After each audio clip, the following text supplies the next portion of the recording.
माँ दुर्गा की शेर वाली कहानी सुनाने से पहले मैं आपको बताना चाहता हूं कि ये सिर्फ एक पौराणिक कथा नहीं है, बल्कि भक्ति और समर्पण की एक अद्भुत गाथा है।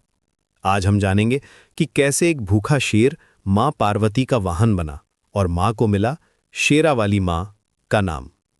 कहानी शुरू होती है कैलाश पर्वत से, जहां भगवान शिव और माँ पार्वती का निवास था। एक दिन की बात है, माँ पार्वती का रंग थोड़ा काला दिख रहा था। भगवान शिव ने हंसते हुए उन्हें काली कह दिया। ये सुनकर माँ पार्वती को बहुत दुख हुआ। उन्होंने सोचा कि अगर उनके पति ही उनके रंग को लेकर मजाक करते हैं तो दूसरे लोग क्या कहेंगे। माँ पार्वती ने तुरंत निर्णय लिया कि वे तपस्या करके अपना रंग सुनहरा बनाएंगी। वे कैलाश छोड़कर हिमालय के घने जंगल में चली गईं। वहां उन्होंने एक शांत जगह चुनी और कठोर तपस्या शुरू कर दी। दिन रात वे ध्यान में लीन रहतीं, बिना खाना पीना के। जंगल में कई खतरनाक जानवर रहते थे। एक दिन एक बहुत भूखा शेर उधर से गुजर रहा था।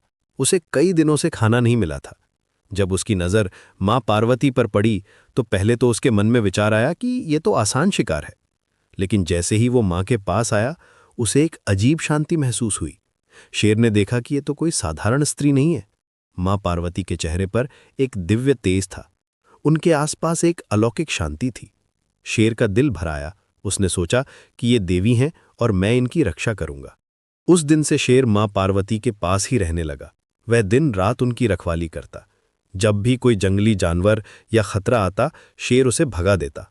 बारिश में वो अपने शरीर से माँ को ढक लेता। धूप में अपनी छाया बनाकर उन्हें सुरक्षा देता। महीनों तक ये सिलसिला चलता रहा। शेर खुद भूखा रहता, लेकिन माँ की सेवा में कोई कमी नहीं आने देता था।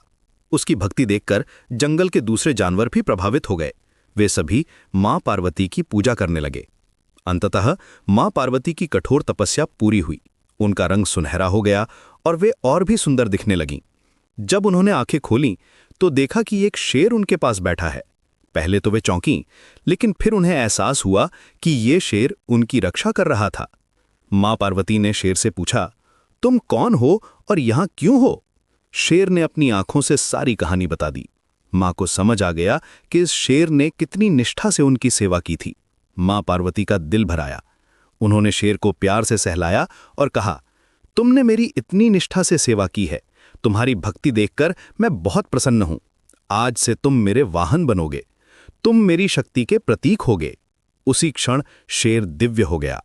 उसका रूप और भी तेजस्वी हो गया। माँ पार्वती उस पर सवार हुईं और वापस कैलाश की ओर चल पड़ीं। जब भगवान शिव ने उन्हें इस रूप में देखा तो वे बहुत खुश हुए। इस तरह माँ पार्वती को शेरा वाली माँ का नाम मिला। शेर उनकी शक्ति, साहस और न्याय का प्रतीक बन गया। आज भी जब हम माँ दुर्गा की पूजा करते हैं तो उन्हें शेर पर सवार देखते हैं। ये कहानी हमें सिखाती है कि सच्ची भक्ति और निष्ठा का फल हमेशा मिलता है। शेर ने बिना किसी स्वार्थ के माँ की सेवा की और बदले में उसे दिव्यता प्राप्त हुई। माँ दुर्गा का शेर आज भी हमें याद दिलाता है कि भक्ति में कितनी शक्ति होती है।